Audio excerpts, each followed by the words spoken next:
ഇന്ന് നമ്മളിവിടെ ചെയ്യാൻ പോകുന്ന എക്സ്പെരിമെൻ്റ് ആണ് induction machine as generator and motor.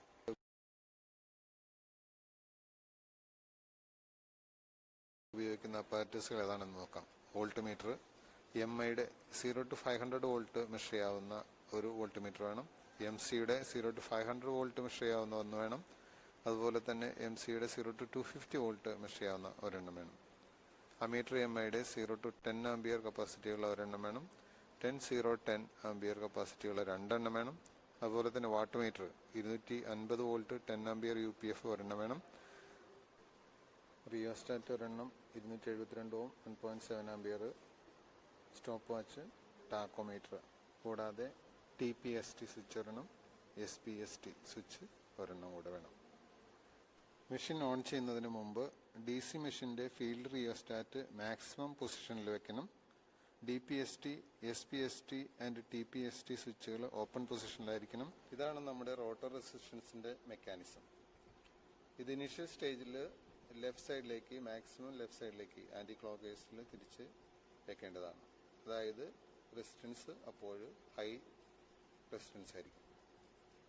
അതിനുശേഷം ഇത് റൺ ചെയ്യേണ്ട സമയത്ത് ഹാൻഡിൽ ഗ്രാജുവലി ക്ലോക്ക് വൈസ് ഡയറക്ഷനിലേക്ക് തിരിക്കുക. അപ്പോൾ അത് ലോ റെസിസ്റ്റൻസ് മോഡിലേക്ക് വരുന്നതായിരിക്കും. ഇതാണ് rotor resistance mechanism R1, R2, R3 simultaneously. Circuit പ്രകാരം നമ്മൾ കണക്ഷനൊക്കെ തയ്യാറാക്കി വെച്ചിട്ടുണ്ട്. ഇനി നമുക്ക് മെഷീൻ ഓൺ ചെയ്യാം.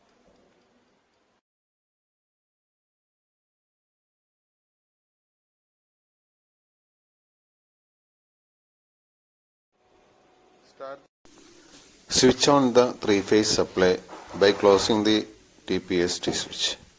Induction motor will start as induction motor. As the motor gathers speed, gradually cut off the rotor resistance. Now switch on the DC supply by closing the DPST switch. Decrease the resistance of the DC motor field rheostat and note the voltmeter reading across the SPST switch. If it is increasing, switch off the DC supply and interchange the armature terminals A and AA. Again switch on the DC supply, keeping the motor field rheostat at maximum position. Decrease the resistance of the field rheostat gradually and make the voltmeter reading across the SPST switch 0. Now the SPST switch is to be closed. Increase the excitation till the DC ammeter shows rated current, that is 12 ampere. Please note that during this time the connection of the reversing switch across the wattmeter should be such that the armature reading is positive. Note down all the meter readings and time for 10 oscillations.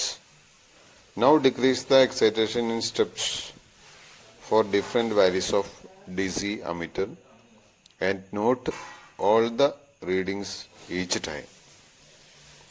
This procedure is continued till the wattmeter readings 0. Note the speed using tachometer.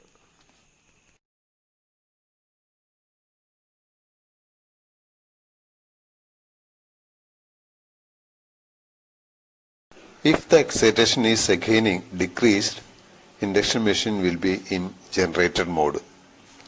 Now interchange the connection of the pressure coil of wattmeter using the reverse switch. Decrease the excitation and take readings for different values of DC ammeter. This procedure is continued till the DC ammeter reading reaches rated value, that is 12 ampere.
Of ചെയ്യാൻ പോവാണ്. അപ്പോൾ നമ്മൾ ഈ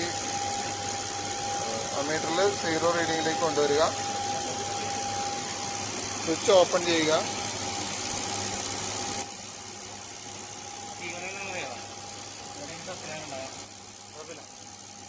switch off ചെയ്യാം. Final നമ്മുടെ main switch off ചെയ്യുക, AC side.